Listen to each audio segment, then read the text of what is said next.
नमस्कार दोस्तों, स्वागत है आप सब लोगों का धुरीना की इस ऑनलाइन एजुकेशन प्लेटफॉर्म पर।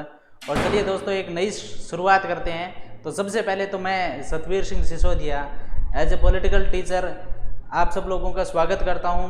और इस सेशन के अंदर हमें 12th क्लास से रिलेटेड जो पॉलिटिकल साइंस की स्टडी करेंगे।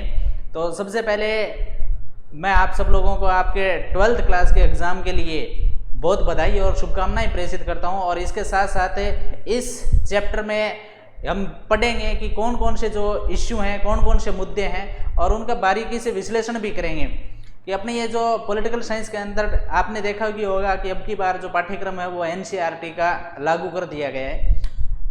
ये पिछले साल की अगर हम बात करें तो पिछले साल 11th क्लास में ऐसा था और इस बार 12th क्लास में भी ऐसा हो गया है। तो शायद आप सब लोगों को इतनी ज़्यादा समस्या ना होगी इसको लेके, क्योंकि आप इसके बारे में अवेयर हो चुके हो, क्योंकि 11th क्लास में आपने इसकी स्टडी करी है। हाँ, अगर मैं बात करूं इस क्लास की 12th क्लास की, तो इस बार जो पॉलिटिकल साइंस के अंदर है ज़्यादातर वैश्विक राजनीति, और वैश्विक राजनीति भी कब की, दूसरे विश्व युद्ध के बाद। आप लोगों ने पढ़ा भी होगा 1939 से लेके 1945 तक इस दुनिया में दूसरा विश्व युद्ध चला था। बहुत सारे लोग उस विश्व युद्ध के दौरान मारे गए थे। तो उस दूसरे विश्व युद्ध के बाद दुनिया में कौन कौन सी घटनाएं हुई, उन सारी चीज़ों को आपके पाठ्यक्रम की फर्स्ट जो बुक है उसके अंदर शामिल किया गया है। तो बहुत ज़्यादा हम यूँ नहीं कह सकते कि डिटेल्ड पाठ्यक्रम है। हालांकि अभी तक कोरोना काल चल रहा है, स्कूल तो चलिए 15 तारीख से आपके शुरू हो जाएंगे, सेशन भी उसी के अनुरूप ही चलेगा। लेकिन सरकार अभी तक ये डिसाइड नहीं किया है कि पिछली साल की तरह सिलेबस में कटौती की जाएगी या पूरा पढ़ा जाएगा। तो आज हमें इसी संदर्भ को लेकर चल रहे हैं कि पाठ्यक्रम जो है वो हम क्या करेंगे, पूरा पढ़ेंगे। 12वीं क्लास में NCERT की दोनों बुक जो है उनमें 9 पार्ट है, 9 लेसन है। तो उसके टोटल मिला के 18 जो लेसन हो गए, वो 18 के 18 पार्ट उनकी हम स्टडी करेंगे। और बहुत आराम से एकदम स्लोली इस चीज़ को पढ़ेंगे, जिससे आपको कहीं पर भी कोई भी समस्या ना हो। ठीक है, तो एकदम सामान्य रूप से इसको हम पढ़ेंगे।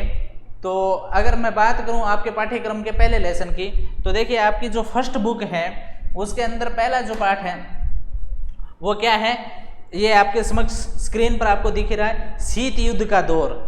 शीत युद्ध का दौर इस लेसन का नाम है। और शीत युद्ध, शीत को अंग्रेजी के अंदर बोला जाता है कोल्ड वार। ये जो शीत युद्ध है ना, ये कोल्ड वार बोला जाता है। तो कोल्ड वार पहले क्या था, इस घटना को हम समझेंगे और उसके बाद में इस पार्ट को हम शुरू करेंगे। तो यार पहले इसकी जो भूमिका है वो उसको हम समझने का प्रयास करेंगे। तो देखिए हम यहाँ बोर्ड पर इससे रिलेटेड जो तथ्य हैं वो नोट करेंगे और साथ साथ में इसको जानेंगे भी। आप सब लोगों को पता है 1945 में क्या हो गया था, 1945 में दूसरे विश्व युद्ध की समाप्ति हो गई। दूसरे विश्व युद्ध की समाप्ति, क्योंकि ये 1939 से चालू हुआ था और 1945 तक चला था। हालांकि ये 1945 में भी शायद समाप्त नहीं होता, लेकिन इसकी समाप्ति के पीछे सबसे बड़ा अगर कोई कारण था किस वजह से युद्ध समाप्त हुआ, तो वो 2 घटनाएं थी। एक तो हिरोशिमा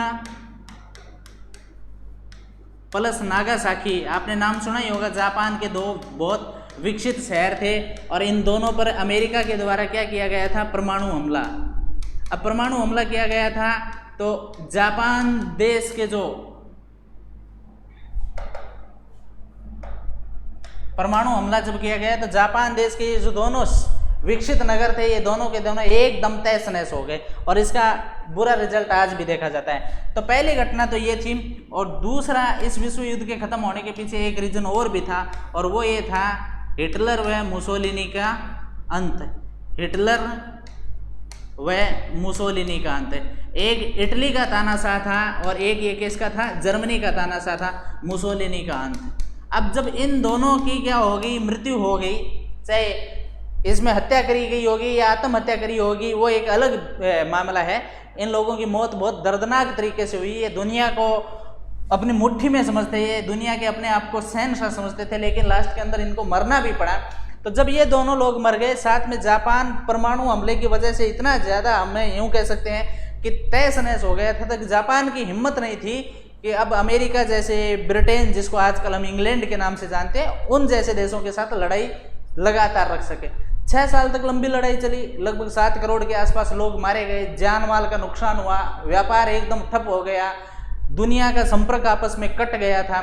बहुत सारे लोग जो हैं वो घायल भी हुए थे, तो बहुत ज़्यादा नुकसान हुआ था यद्यपि इसका। लेकिन अब 1945 आते आते और ये दूसरा विश्व युद्ध समाप्त हो गया। अब दूसरा विश्व युद्ध समाप्त तो हो गया, लेकिन एक चीज़ और हो गई, और वो क्या थी, दुनिया जो है या पूरा संपूर्ण विश्व है आपका, वो दो भागों में बंट गया। संपूर्ण विश्व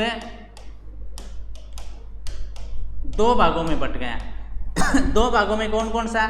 एक का तो नाम था अमेरिका, मतलब कुछ देश ऐसे थे जो अमेरिका के समर्थन में थे, और ये किसका संरक्षण करता था? पूंजीवाद का संरक्षण करता था, पूंजीवाद की विचारधारा को बढ़ावा देता था।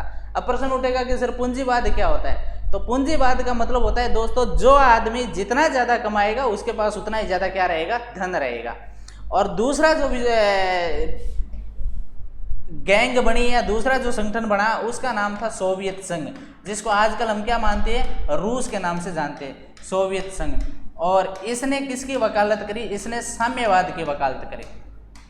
अच्छा, ये साम्यवाद क्या होता है? साम्यवाद का मतलब ये होता है दुनिया के अंदर बिल्कुल भी क्या नहीं रहने चाहिए? असमानता नहीं रहने चाहिए। सारे लोग जो हैं वो क्या होना चाहिए? बराबर होना चाहिए। एक अगर बहुत ज़्यादा कमाई कर रहा है और एक जो मतलब दिहाड़ी मजदूरी करने वाला आदमी है, तो उन लोगों के जो संसाधन है, उनकी प्रॉपर्टी है, उनके अधिकार है, ये सारे क्या होने चाहिए? बराबर होने चाहिए। और टॉप की जो चीज़ें हैं, कहने का मतलब जो संसाधन है, उन पर किसका अधिकार होना चाहिए? सरकार का अधिकार होना चाहिए। सरकार जिस आदमी को जितना देगी वो आदमी उतने से ही क्या रहेगा? संतुष्ट रहेगा। ऐसा एक खाका तैयार किया गया था। ठीक है, अब देखिए अधिकतर देश है इस सोवियत संघ के अधीन, सोवियत संघ से दोस्ती कर ली, और बहुत सारे देश है इसने अमेरिका से दोस्ती कर ली। यूरोप महाद्वीप जो था उस वक्त बहुत विकसित महाद्वीप था। यूरोप महाद्वीप के लगभग देश किसके पक्ष में चले गए? अमेरिका के पक्ष में। हालांकि एशिया के देशों की अगर हम बात करें, कुछ यूरोपीय देश भी ऐसे थे जिसको पूर्वी यूरोप बोला जाता है, रूस के नज़दीक लगने वाले जो राष्ट्र थे, हम बुक में पढ़ेंगे इन चीज़ों के बारे में, तो वो देश है वो सोवियत संघ के। अब देखिए दुनिया दो ध्रुवों में बट गई, कहने का मतलब इन दो देशों की दादागिरी हो गई। अमेरिका जो कोई बात कहता सोवियत संघ उसको रोक देता, सोवियत संघ जो कोई बात कहता अमेरिका उसको रोक देता। और ये जो सिलसिला है आपका कब से कब तक चला था? ये चला था 1945 से लेके 1991 तक। तो कहने का मतलब 1945 से लेके 1991 तक इन दो देशों के बीच में या इन दो गुटों के बीच में जो विचारधारा की लड़ाई थी, विचारधारा की लड़ाई, ज़्यादा से ज़्यादा हथियार बनाना, इनको बोलते हैं सशस्त्रीकरण की होड़। बहुत ज़्यादा हथियार बना लिए इसने, ये एक परमाणु बम बनाता तो ये 5 बना देता, ये 5 बना देता तो ये 25 बना देता, जिससे दुनिया के समक्ष खतरा पैदा हो गया कि ये इस तरीके से हथियार बना रहे हैं। कल को अगर इन देशों ने, जैसे जापान में इन्होंने हिरोशिमा और नागासाकी पर करा था, वैसा काम कर लेंगे तो दुनिया तो कागज़ की तरह जल के राख हो जाएगी। अब देश जो है, अमेरिका की गैंग के जो देश थे वो रूस की गैंग के देशों के साथ बातचीत नहीं करते थे, आपस में उनका व्यापार नहीं होता था। छोटी सी अगर कोई बात हो जाए वहाँ अमेरिका और रूस दोनों आ जाते थे और उन दोनों को मामलों में क्या होती थी? लड़ाई होती थी। अब ये जो लड़ाई होती थी ये किसकी लड़ाई थी? वैचारिक लड़ाई थी। कहने का मतलब ये हथियारों से नहीं लड़ते थे, ये जबान से लड़ते थे। अब जैसे संयुक्त राष्ट्र संघ का सम्मेलन होगा, सम्मेलन में यह डिसीजन लिया गया कि भाई पर्यावरण है, प्रदूषण हो रहा है, इस पर रोक लगाई जाए। तो अमेरिका ने कह दिया ना रोक लगाई जाए, तो रशिया कह देता नहीं लगाएंगे। ठीक है, रूस कह देता रोक लगाई जाए, तो अमेरिका कह देता नहीं लगाएंगे। तो कहने का मतलब दुनिया के अंदर कोई काम ठीक तरीके से हो नहीं रहा था। और ये विचारधारा की जो लड़ाई चल रही थी, मतलब हथियारों की लड़ाई नहीं थी, दुनिया के अंदर कोई भी अगर कोई ढंग का काम करे तो एक देश दूसरे देश के काम में क्या अड़ा देता? टांग अड़ा देता। और इसी विचारधारा की लड़ाई को क्या बोला जाता है? शीत युद्ध बोला जाता है। शीत युद्ध, या फिर क्या बोला जाता है इसको? कोल्ड वार बोला जाता है। कहने का मतलब ठंडा युद्ध, जिसमें जान माल का नुकसान नहीं हो, पैसे का बहुत ज़्यादा नुकसान हो जाए, उसको बोला जाता है शीत युद्ध। तो अपना जो लेसन है वो किसके बारे में? इस शीत युद्ध के बारे में। अच्छा बताओ, अब शीत युद्ध किस किस के बीच में था? अमेरिका और सोवियत संघ। क्या इन दो ही देशों के बीच में था या इन दो यूनियनों के बीच में था? इन दो यूनियन थी, ये दो बड़े बड़े संगठन थे जिसमें कई सारे और देश भी शामिल थे। अच्छा, सोवियत संघ किस विचारधारा का समर्थक था? साम्यवादी विचारधारा या समाजवाद का समर्थक था। अमेरिका किसका समर्थक था? पूंजीवाद का। अमेरिका ये कहता था देश के जो संसाधन है ना, उनमें देश के जो अमीर लोग हैं उनका अधिकार होगा, वो लोग जितना ज़्यादा काम करेंगे उतना ही धन कमाएंगे। अब अगर गरीब की हिम्मत है, वो काम करना चाहता है तो वो भी कमा ले, उसको कोई रोक नहीं सकता। ठीक है, तो ये जो प्रोसेस थी और ये 1945 से 1991 में तक चला, लगभग 91 में ये जाके समाप्त हुआ। 46 साल तक लंबी लड़ाई चली थी। तो इस 46 साल की लड़ाई को किस नाम से जानते हैं? शीत युद्ध के नाम से जानते हैं। अब प्रश्न उठेगा, अच्छा तो सर बताओ 46 साल के बाद में ये लड़ाई खत्म क्यों हो गई? देखिए दोस्तों, इसमें क्या था, अमेरिका तो आज भी दादागिरी कर रहा है दुनिया में, आपको पता है, लेकिन सोवियत संघ देश है ये क्या हो गया, कमजोर हो गया। ये देश अपने आप में क्या हो गया, टूट गया। जैसे इसका मतलब ये हो गया कि किसी घर में अगर 4 बेटे हों और 4 बेटे अगर साथ में रह के काम करते हो तो उनका काम बहुत अच्छा चलेगा, लेकिन वो अलग अलग हो जाते हैं। जैसे राजस्थान में बोला जाता है ना, न्यारे हो जाते हैं। अब अलग अलग हो जाते हैं तो फिर उसका क्या हो जाएगा, उस घर में उतनी ज़्यादा ताकत नहीं रहेगी जितनी वो साथ में रह के काम करते थे। तो ये सोवियत संघ 1991 में क्या हो गया, टूट गया, विखंडन हो गया इसका, और इससे देश अलग अलग हो गए। इस वजह से सोवियत संघ कमजोर हो गया, अमेरिका के सामने कोई सिर उठाने वाला नहीं बचा, और शीत युद्ध है वो ऑटोमेटिक क्या हो गया, समाप्त हो गया। तो इस लेसन के अंदर हम इन सारी चीज़ों के बारे में पढ़ने वाले हैं। तो चलिए दोस्तों शुरुआत करते हैं इस आज के लेसन की। तो देखिए टॉपिक का नाम लिखा हुआ है शीत युद्ध का दौर। दौर का मतलब शीत युद्ध का समय, और कब से लेके कब तक का, वो आपका 1945 से लेके, अगर मैं बात करूं 1945 से लेके और 1991 तक की घटना, ये 46 साल का लंबा जो टाइम है ना, वो सारा का सारा हम इस बारे में पढ़ेंगे, ठीक है। तो ये इसका परिचय है, इसके परिचय के बारे में अपने को कुछ नहीं जानना है। देखिए यहाँ से हम शुरू करते हैं, क्यूबा का मिसाइल संकट। इस लेसन को क्यूबा का मिसाइल संकट, परिचय वाला जो पेज था ना, उसमें वही बात लिखी गई है जो मैं आपको अभी बता रहा हूँ कि भाई ये शीत युद्ध हुआ क्यों। ये शीत युद्ध इस वजह से हुआ, दुनिया के अंदर 2 ही ध्रुव बचे थे, 2 ही मतलब बड़े देश बचे थे, 2 ही यूनियन बची थी। एक देश है वो साम्यवाद का प्रचार करता था, एक है वो पूंजीवाद का प्रचार करता था। इनकी जो विचारधारा को लेकर जो लड़ाई चल रही थी उसी को किस नाम से जाना जाता है, शीत युद्ध के नाम से जाना जाता है। अब देखो एक इंटरेस्टिंग बात देखो, बिंदु क्या लिखा है, क्यूबा का मिसाइल संकट। क्यूबा एक देश है और वो देश एकदम अमेरिका का पड़ोसी देश है। अमेरिका का पड़ोसी देश होने के बावजूद भी वो अमेरिका की गैंग में शामिल नहीं है। वो किसकी गैंग में शामिल है, वो रूस की गैंग में शामिल है। अब एरिया देखो, अमेरिका और रूस के बीच में लगभग जो है 12-13-15 हज़ार किलोमीटर की दूरी है, और उसके बावजूद भी अमेरिका का पड़ोसी देश, और वो भी बहुत छोटा सा पड़ोसी देश है, वो शामिल किस में हो रखा है, रूस के अंदर शामिल हो गए। अब उस क्यूबा को ये लगा कि यार मैं रूस की जब बात मानूंगा तो अमेरिका मेरे पर क्या कर सकता है, आक्रमण कर सकता है। तो ये बात उसने किसको बताई, रूस को बताई। तो रूस ने क्या किया, अपने यहाँ बहुत सारे जो उसने हथियार बना रखे थे, परमाणु बमों से लैंस जो मिसाइलें थी, वो मिसाइलों को कहाँ ले जाके तैनात कर दिया, क्यूबा के अंदर तैनात कर दिया। क्यूबा के पास खुद के पास तो हथियार थे नहीं, रूस से उधार लिए हुए हथियार क्यूबा के अंदर ले जाके खड़े कर दिए। और अमेरिका को ये चैलेंज किया गया कि अगर आपने क्यूबा की तरफ आंख उठा के भी देखी तो हम आपको क्या कर देंगे, इन हथियारों से जवाब देंगे। अब कहने का मतलब पड़ोसी तो है अमेरिका का, लेकिन सहायता किससे मांग रहा है, सोवियत संघ से। अब इस घटना से देखते हैं कि किस प्रकार की जो सिचुएशन पैदा होती है, किस प्रकार का विवाद उत्पन्न होता है, वो सारा कुछ हम जानने की कोशिश करेंगे। तो चलिए दोस्तों शुरुआत करते हैं। क्या लिखा हुआ है, 1961 के अप्रैल में सोवियत संघ के नेताओं को यह चिंता सता रही थी कि अमेरिका साम्यवादियों द्वारा शासित क्यूबा पर आक्रमण कर देगा।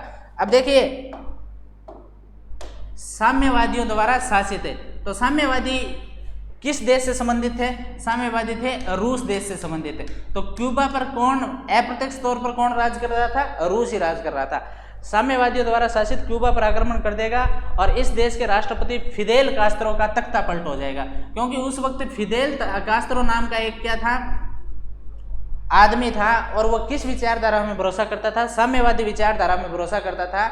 तो रूस को यह भय हो गया कि अमेरिका अपना पड़ोसी देश तो ही, हो सकता है रात बिरात किसी भी माहौल में वो आक्रमण कर दे और वहां से फिदेल कास्त्रो है उसकी क्या है, सत्ता हट जाएगी, तख्ता पलट हो जाएगा, और उसकी जगह पूंजीवादी विचारधारा को मानने वाले कोई दूसरे आदमी को प्रधानमंत्री या राष्ट्रपति ना बनाते। इस ये भय हो गया। ये घटना कब की है, 1961 के अप्रैल के महीने की।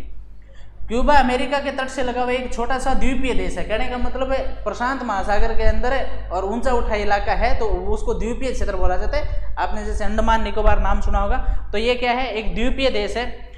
क्यूबा का जुड़ाव किससे था, सोवियत संघ से। सोवियत संघ का मतलब क्या है, रूस है, और सोवियत संघ उसे कूटनीतिक तथा वित्तीय सहायता देता था। वित्त का मतलब क्या होता है, धन की सहायता।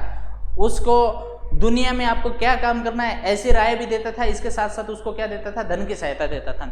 सोवियत संघ के नेता निकिता क्रुश्चेव, अब देखिए ये रूस का जो उस वक्त का राष्ट्रपति था उसका नाम क्या था, निकिता क्रुश्चेव था। आज के दिन अगर आप रूस के राष्ट्रपति की बात करो, आज का रूस का राष्ट्रपति है व्लादिमीर पुतिन। ये घटना वैसी है भी। आज के दिन भारत की बात करें तो भारत में नरेंद्र मोदी है, उस वक्त कौन था, जवाहरलाल नेहरू। निकिता क्रुश्चेव ने क्यूबा को रूस के सैनिक अड्डे के रूप में बदलने का फैसला किया। उसने क्या डिसीजन ले लिया कि यार अमेरिका से खतरा हो सकता है क्यूबा को, इसलिए हम ये काम करते हैं कि क्यूबा के पास हथियार नहीं है, रूस से ले जाके हथियार काम इकट्ठे कर देंगे, क्यूबा में इकट्ठे कर देंगे। अगर कल को अमेरिका ने छोटी मोटी गलती की तो उसको तुरंत जवाब दे दिया जाएगा। इसको किस में कन्वर्ट करने की, सैनिक अड्डे के रूप में बदलने का फैसला किया। और 1962 में क्रुश्चेव ने क्यूबा में परमाणु मिसाइलें तैनात कर दी। तो देखिए मिसाइल संकट मैंने आपको बताया था ना, उस भय के लिए और क्यूबा के अंदर क्या है, मिसाइल तैनात कर दिया, परमाणु बम ले जाके वहां खड़े कर दिए गए, हथियारों से लैस मिसाइलें तैनात कर दिया। अब आगे क्या होता है,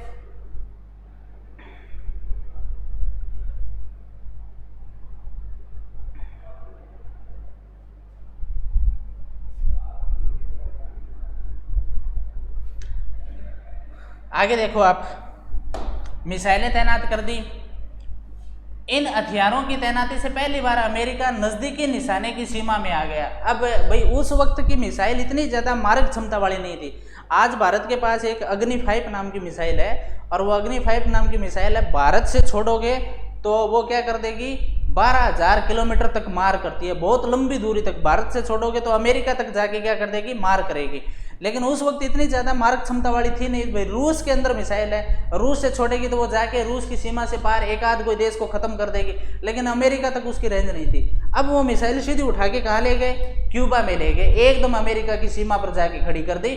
और बोले अमेरिका अगर दादागिरी करेगा तो हम अमेरिका को क्या कर देंगे, अमेरिका पर निशाना लगा देंगे, क्योंकि हमारी मिसाइलों की मारक क्षमता इतनी तो है ही कि अमेरिका पर तो अटैक कर सकती है क्यूबा से। रूस से क्यूबा नहीं हो सकता था, लेकिन क्यूबा से तो अमेरिका हो सकता था। हथियारों की इस तैनाती के बाद सोवियत संघ पहले की तुलना में अमेरिका के मुख्य भूभाग के लगभग दुगुने ठिकाने या शहरों पर हमला बोल सकता था। इसका मतलब ये हुआ भाई सारे हथियार उठा के जब वो क्यूबा ले गया तो क्यूबा से अमेरिका के बहुत सारे शहरों को वो खत्म कर सकता था। रूस से ऐसा करना संभव नहीं था। ये सोवियत संघ जहां भी नाम आएगा ना, उसका मतलब आप क्या निकालोगे, रूस निकालोगे, क्योंकि सोवियत संघ बाद में टूट के किस में बदल गया, रूस में बदल गया। क्यूबा में सोवियत संघ द्वारा परमाणु हथियार तैनात करने की भनक अमेरिका को 3 हफ्ते बाद लगी। अब देखिए अमेरिका की उस वक्त इंटेलिजेंस इतनी ज्यादा तेज नहीं थी। रूस ने मिसाइल ले जाके क्यूबा में खड़ी कर दी, लेकिन इस बात का पता अमेरिका को चला लगभग 20 दिन बाद कि भाई क्यूबा के अंदर रूस के बहुत सारे हथियार लाए जा चुके हैं। उस वक्त अमेरिका का राष्ट्रपति कौन था, अमेरिकी राष्ट्रपति जॉन एफ कैनेडी और उनके सलाहकार ऐसा कुछ भी करने से हिचकिचा रहे थे जिससे दोनों देशों के बीच में परमाणु युद्ध शुरू हो जाए। अब उस वक्त अमेरिका का राष्ट्रपति कौन था, जॉन एफ कैनेडी। अगर आज की बात करें तो जो बाइडेन है अमेरिका का राष्ट्रपति। इससे पहले आपने नाम सुना होगा वो डोनाल्ड ट्रंप जो था ना, वो था अमेरिका का। तो अब अमेरिका के राष्ट्रपति को पता तो चल गया कि रूस ने गड़बड़ तो कर दी, लेकिन उन्होंने ये कहा अपने को आराम से काम करना है, अपने को क्या है, कोई आक्रमण नहीं करना है। अगर हम रूस पर आक्रमण कर देंगे तो पूरी दुनिया में तीसरा विश्व युद्ध शुरू हो जाएगा। सीधी सी बात, हम रूस पर आक्रमण करेंगे, रूस के बहुत सारे देश हैं, सहयोगी देश है, वो इसको बेनिफिट पहुंचाएंगे, तो हमारे दूसरे सहयोगी देश है वो हमारी तरफ से लड़ेंगे और पूरी दुनिया में तीसरा विश्व युद्ध शुरू हो जाएगा। और अगर तीसरा विश्व युद्ध शुरू हो जाएगा तो फिर क्या हो जाएगा, अब की बार दुनिया बचेगी नहीं, जिससे दोनों देशों के बीच में परमाणु युद्ध शुरू हो जाए। लेकिन वे इस बात को लेकर दृढ़ थे कि क्रुश्चेव क्यूबा से मिसाइल और परमाणु हथियारों को हटा ले। देखिए अमेरिका के राष्ट्रपति ने ये क्रुश्चेव कौन सा है, वही क्रुश्चेव है जो रूस का राष्ट्रपति था, उससे निवेदन किया कि यार आप इस प्रकार की बेवजह की गलती ना करो, आप अपने परमाणु हथियार वापस अपने रूस के अंदर ले जाओ, अदरवाइज तो हम आप पर क्या कर देंगे, आक्रमण कर देंगे, जिससे दुनिया का बहुत बड़ा नुकसान हो जाएगा। कैनेडी ने आदेश दिया कि अमेरिका जंगी बेड़ों को आगे करके क्यूबा की तरफ जाने वाले सोवियत जहाजों को रोका जाए। अब देखिए इस साथ में अमेरिका भी सीधा युद्ध में उतरने की तैयारी करने लगा। अपनी उसने नौसेना जो थी ना, उस नौसेना को आदेश दे दिया कि अपने नौसेना के जहाज हैं वो प्रशांत महासागर में ले जाए जाएं। जब रूस के जहाज आपके सामने आएंगे तो उन रूस के जहाजों को रोक देना, जिससे क्यूबा के अंदर वो हथियार लेके ना आ सके। ये आदेश किसने दे दिया, जॉन एफ कैनेडी, जो अमेरिका का राष्ट्रपति था। उसने दे दिया। अगर हम इस मैप की बात करें तो देखिए इसमें ये जो क्षेत्र है वो किसका है, अमेरिका का। ये जो सफेद जो लग रहा है ना वो अमेरिका का है, ठीक है। और इससे ऊपर का जो देश है वो कनाडा है, नीचे का देश है ये मैक्सिको है। तो यहाँ से मतलब ये जो रेंज है यहाँ से अमेरिका, ये सफेद वाला एरिया तो कोई ज्यादा दूर तो है ही नहीं भाई। यहाँ इनकी क्या हो गई थी, तैनाती हो गई थी, रूस के हथियारों की तैनाती हो गई थी, ठीक है।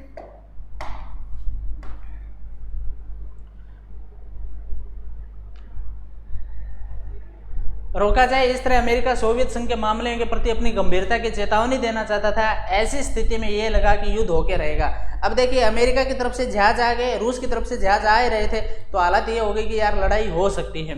इसी को क्यूबा मिसाइल संकट के रूप से जाना गया। और ये जो घटना थी इसको क्या जाना जाता था, क्यूबा मिसाइल संकट।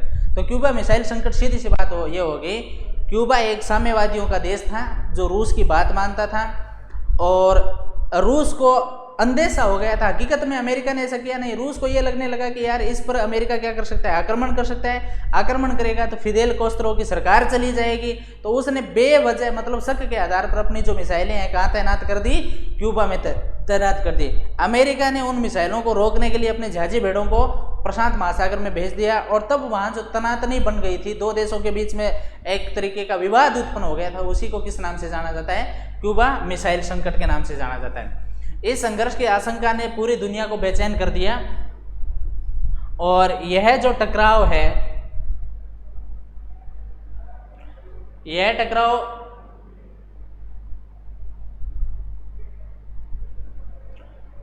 कोई आम युद्ध नहीं होता। अतः दोनों पक्षों ने युद्ध टालने का फैसला किया। भाई इनको पता चल गया कि लड़ाई लड़ने से कोई मतलब नहीं है, तो हम इस मुद्दे पर पीछे हट जाते हैं। युद्ध टालने का फैसला किया और दुनिया ने चैन की सांस ली। दुनिया को यह पता चल गया कि यार अब कम से कम लड़ाई तो नहीं होगी। सोवियत संघ के जहाजों ने या तो अपनी गति धीमी कर ली या फिर वापसी का रुख कर लिया।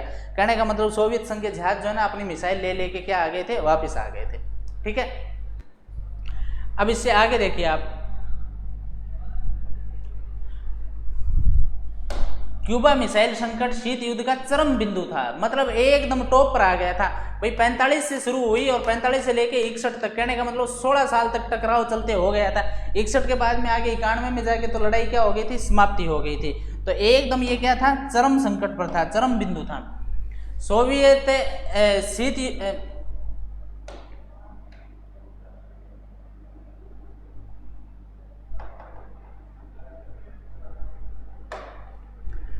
शीत युद्ध सोवियत संघ, अमेरिका तथा इसके साथी देशों के बीच में प्रतिद्वंदिता, तनाव और संघर्ष की एक श्रृंखला के रूप में जारी रहा।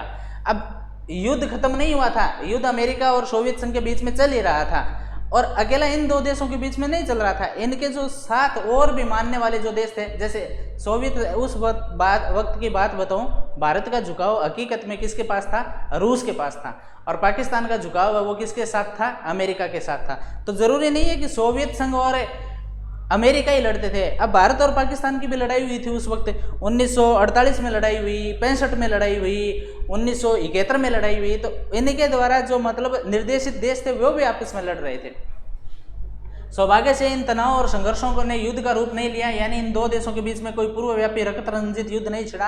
अब देखिए ये एक बहुत समझदारी की बात थी, इतनी ज्यादा बात बढ़ने के बावजूद भी इन्होंने आपस में लड़ाई नहीं करी। अदरवाइज इनके पास इतने हथियार हो गए थे कि देशों का क्या हो सकता था, नुकसान हो सकता था।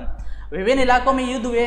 अब जैसे भारत पाकिस्तान में युद्ध हुआ, उत्तरी कोरिया दक्षिणी कोरिया में युद्ध हुआ, इजराइल फिलीपींस में युद्ध हुआ। दोनों महाशक्तियां और उनके साथी देश इन युद्धों में संलग्न रहे।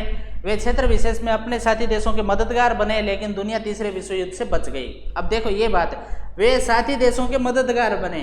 आप 1971 की घटना पढ़ना, 1971 की जब घटना पढ़ोगे तो पाकिस्तान की सहायता करने के लिए अमेरिका आ गया था हिंद महासागर में। तो अमेरिका जब आ गया तो भारत की सहायता करने के लिए कौन आया था, रूस आया था। रूस ने अमेरिका को खुली चेतावनी दी कि लड़ाई भारत और पाकिस्तान की है, आपको चौधर करने की कोई ज़रूरत नहीं है। अगर आप ऐसा काम करोगे तो हम भी आपके साथ लड़ेंगे, हम भारत की तरफ से आपके साथ लड़ेंगे, आप भले ही पाकिस्तान का सपोर्ट करो।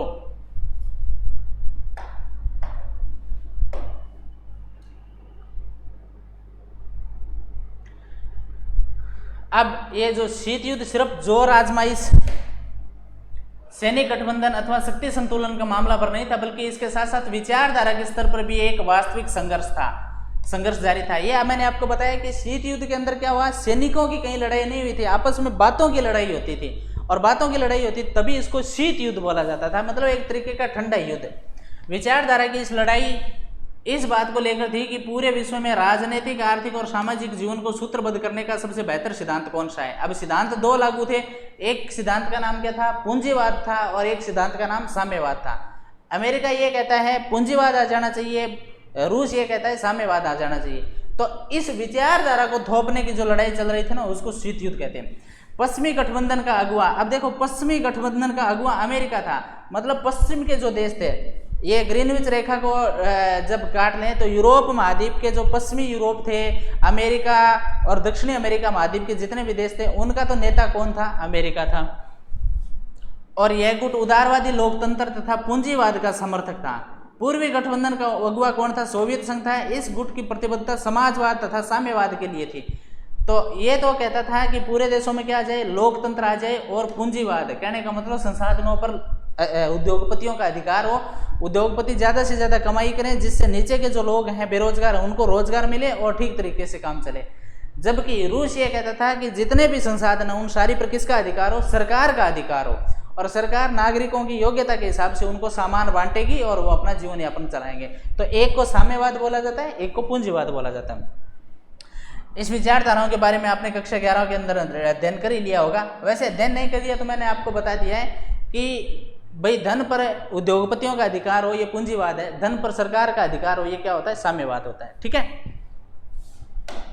अब अगले ये क्यूबा मिसाइल संकट हो गया, नेक्स्ट बिंदु पर चलते हैं। वो क्या है, शीत युद्ध क्या है। शीत युद्ध के बारे में हम जानेंगे।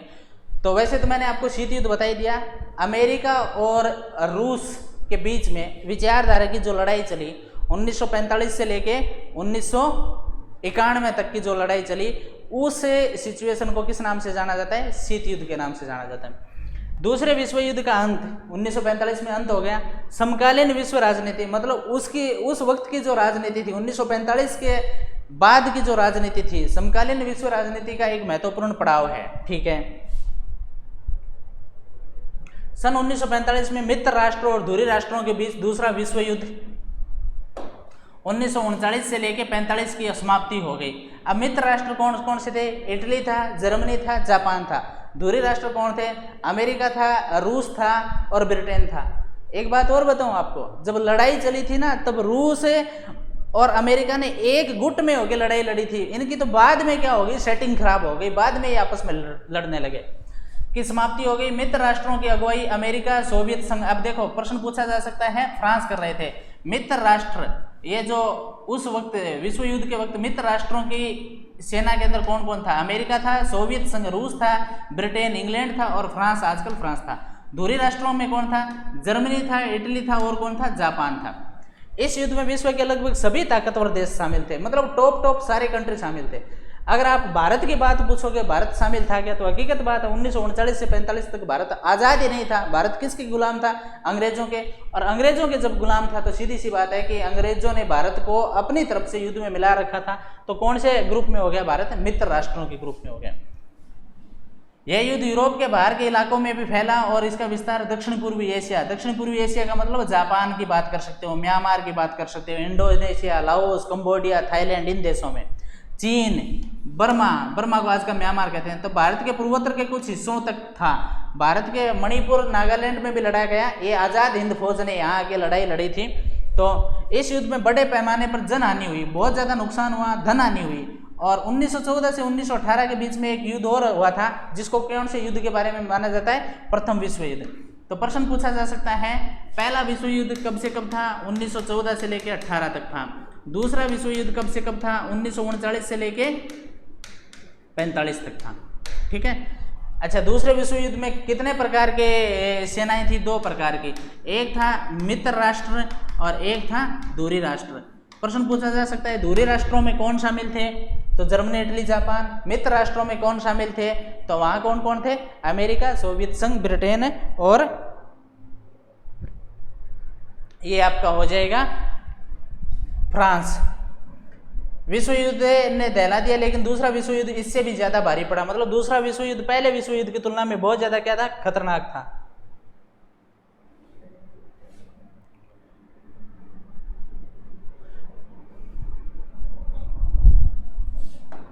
दूसरे विश्व युद्ध की समाप्ति से ही शीत युद्ध की शुरुआत हुई। दूसरा जो विश्व युद्ध कब समाप्त हो गया, 1945 में, वहां से शीत युद्ध की शुरुआत हो गई। अगस्त 1945 में अमेरिका ने जापान के 2 शहर हिरोशिमा और नागासाकी पर परमाणु बम गिराए और जापान को घुटने टेकने पड़े। कहने का मतलब जापान को हार माननी पड़ी। इसके बाद दूसरे विश्व युद्ध का अंत हो गया और 45वें विश्व युद्ध का अंत हो गया। परमाणु बम गिराने से अमेरिका फैसले के आलोचकों का तर्क ये है कि अमेरिका इस बात को जानता था कि जापान आत्मसमर्पण करने वाला है, ऐसे में बम गिराना गैर जरूरी था। इन आलोचकों को मानना है कि अमेरिका की इस कार्रवाई का लक्ष्य सोवियत संघ को एशिया तथा अन्य जहाजों पर सैन्य और राजनीतिक लाभ उठाने से रोकना था। बात सुनो, लगभग तय था कि भाई अब इटली, जर्मनी, जापान एकदम क्या हो गए थे, गरीब हो गए थे। युद्ध लड़ते लड़ते उनके पास धन नहीं बचा था, और धन नहीं बचा तो पता चल जाता है कि ये हो सकता है 2-4 महीने और लड़ाई कर ले, बाद में इनको क्या करना पड़ेगा, आत्मसमर्पण करना पड़ेगा। लेकिन अमेरिका को पता होते भी अमेरिका ने जानबूझ के जापान और नागासाकी, हिरोशिमा पर बम गिराए थे।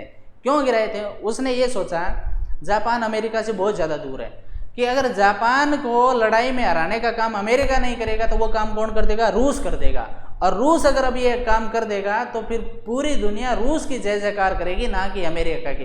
तो अमेरिका ने नाजायज तरीके से इस चीज़ का फायदा उठाने के लिए उन पर बम गिराए थे, जो हकीकत में उस वक्त की जरूरत भी नहीं थी।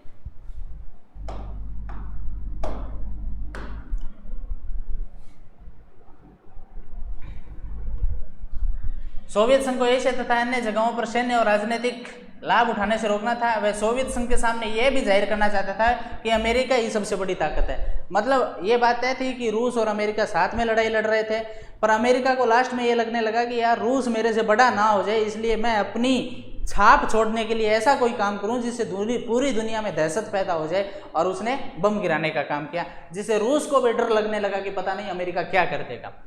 सोवियत संघ के सामने यह जाहिर करना था अमेरिका ही सबसे बड़ी ताकत है। अमेरिका के समर्थकों का तर्क यह था कि युद्ध को जल्दी से जल्दी समाप्त करना तथा अमेरिका और साथी राष्ट्रों को आगे की जनहानि को रोकने के लिए परमाणु बम गिराना जरूरी था।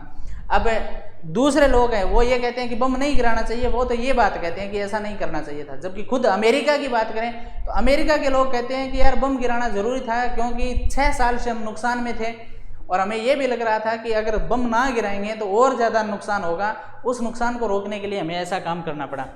विश्व युद्ध की समाप्ति के कारण कुछ भी हो, अब युद्ध समाप्त हो गया। अभी हिटलर मुसोलिनी का मरना हो चाहे बम गिराना हो, लेकिन इसका परिणाम जो है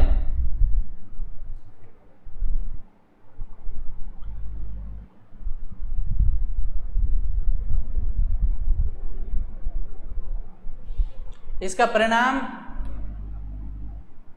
यही हुआ कि वैश्विक राजनीति के मंच पर 2 महाशक्तियों का उदय हो गया। ये मैंने आपको बताया कि युद्ध खत्म हुआ तो हमें 2 महाशक्ति मिली, एक का नाम रूस था, दूसरी का नाम अमेरिका था। जर्मनी और जापान हार चुके थे, यूरोप तथा शेष विश्व विध्वंस की मार झेल रहा था। अब जर्मनी और जापान तो उस वक्त के 2 विकसित देश थे, वो तो दोनों हार ही गए, तो उनका तो सवाल ही खत्म हो गया। उस वक्त की अगर मैं बात करूं तो उस वक्त में था सिस्टम कि यूरोप महाद्वीप के लगभग देश है, चाहे फ्रांस की बात करें, चाहे हम स्पेन की बात करें, पुर्तगाल की बात करें, डेनमार्क की बात करें, ये सारे के सारे व्यापार रुकने की वजह से तहस नहस हो गए थे। भाई 6 साल तक व्यापार हुआ ही नहीं। इनकी जो पूरी अर्थव्यवस्था वो व्यापार पर थी। एशिया के भारत जैसे गरीब देशों को ये लूटते थे, अपना तैयार माल वहां जाके बेचते थे। अब 6 साल में जहाँ जाना बंद हो गया तो इनकी अर्थव्यवस्था चली नहीं, तो इनका जो सिस्टम है वो खराब हो गया। इनके पास इतनी क्षमता थी कि विध्वंस की मार झेल रहे थे। अब अमेरिका और सोवियत संघ विश्व की 2 सबसे बड़ी शक्ति थे। टॉप पर कौन से देश थे? एक अमेरिका था, एक सोवियत संघ। आपको अगर आज के दिन की बात करूं तो आज तो चीन भी सिर उठाने लगा है, लेकिन उस वक्त चीन की हालत इतनी खराब थी कि चीन को एशिया का रोगी कहा जाता था। चीन की हालत बहुत ज्यादा खराब थी। ठीक है, इनके पास इतनी क्षमता थी कि विश्व की किसी भी घटना को प्रभावित कर सके। अमेरिका और सोवियत संघ का महाशक्ति बनने की होड़ एक दूसरे के मुकाबले खड़ा होना शीत युद्ध का कारण बना। शीत युद्ध के कारण यही था कि अमेरिका और सोवियत संघ 2 ध्रुव हो गए, और सोवियत संघ कहता मैं टॉप पर जाऊंगा, अमेरिका कहता मैं टॉप पर जाऊंगा, और इनके बीच में विचारों को लेकर जो लड़ाई चालू होगी उसको क्या बोलते हैं? शीत युद्ध बोलते हैं। शीत युद्ध शुरू होने के पीछे यह समझ थी भी काम कर रही थी कि परमाणु बम से होने वाले विध्वंस की मार झेलना किसी भी राष्ट्र के बुद्धि की बात नहीं है।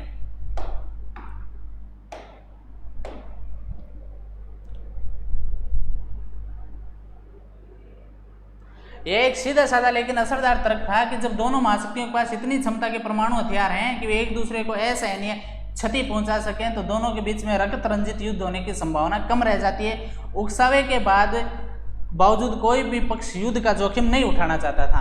अच्छा, इसका मतलब ये हुआ भाई शीत युद्ध ही क्यों हुआ, हकीकत में युद्ध क्यों नहीं हुआ। अब प्रश्न उठा जा सकता है, जब अमेरिका और रूस इस प्रकार की लुच्ची हरकत करते थे, इस प्रकार की गिरी हरकत करते थे, तो वो आपस में विचारों की लड़ाई क्यों हुई, उनके बीच में हकीकत में युद्ध क्यों नहीं हुआ उनके बीच में। तो प्रश्न सीधा सा बात है ये उठेगा कि अगर वास्तव में युद्ध हो जाता तो दोनों देशों को पता था, अमेरिका के पास भी बम है, रूस के पास भी बम है। अगर किसी का दिन ठीक तरीके से काम कर गया, पहले किसी ने बम गिरा दिया तो दूसरा देश एकदम खत्म हो जाएगा। तो इससे अच्छा है कि हम विचारों के आधार पर लड़ते रहें, हम सैनिक लेके नहीं जाएंगे। अगर सेना लड़ेगी तो बमों का उपयोग होगा और बमों से दोनों देशों को ही नुकसान था। तो इसलिए क्या है, शीत युद्ध ही चालू रहा।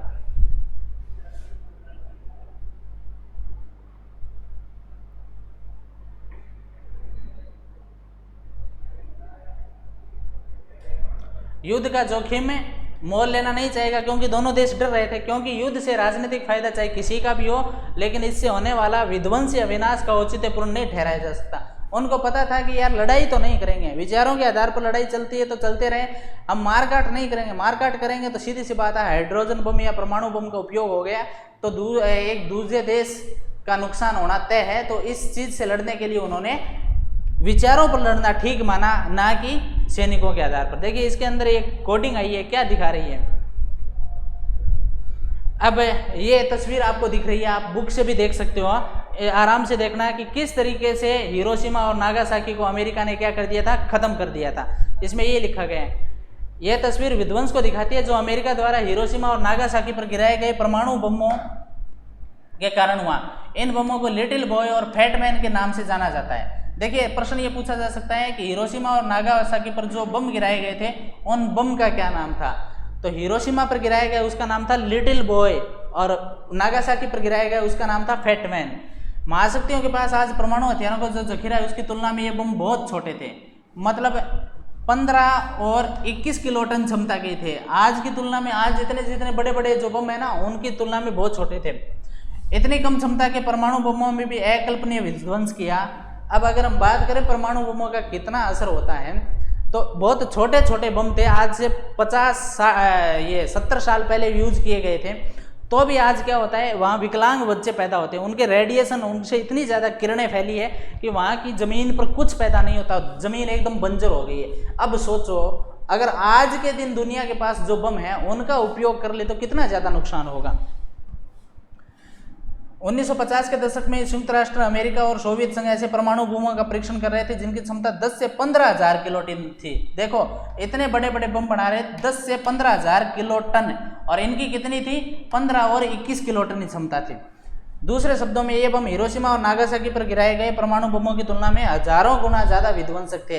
तो आज की अगर हम बात करें ना, तो दुनिया में बहुत बड़े बड़े बम थे, तो उनको पता था कि भाई यार इन बमों की वजह से भी इतना नुकसान हुआ, तो ये बम अगर गिरा दिए जाएंगे तो पूरी दुनिया कागज की तरह जल के राख ही हो जाएगी। तो इन्होंने लड़ाई, सैनिक लड़ाई करी नहीं, केवल विचारधारा के बात आधार पर ये क्या है, लड़ाई लड़ते रहे।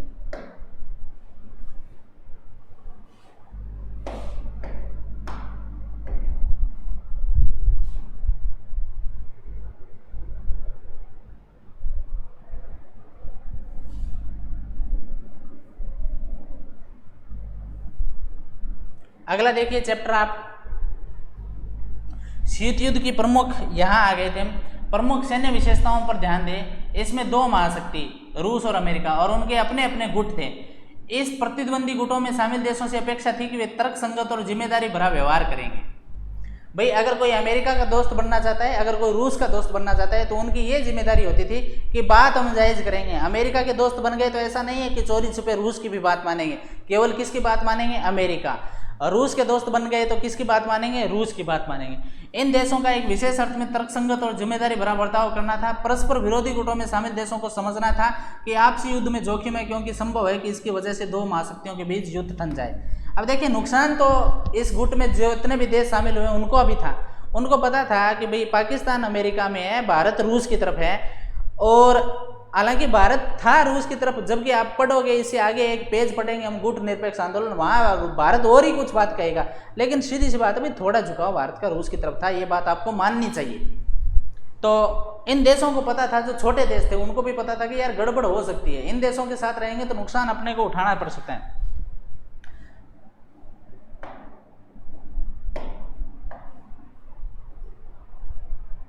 जब दो महाशक्तियों और उनकी अगुवाई वाले गुट के बीच पारस्परिक अपरोध का संबंध हो तो युद्ध लड़ना दोनों के लिए विध्वंसक साबित होगा। सीधी सी बात है, अगर इन दो महाशक्तियों के बीच में विचारधारा को लेकर इतनी ज्यादा बात ठन गई तो लड़ाई अगर होगी तो बहुत नुकसान होगा।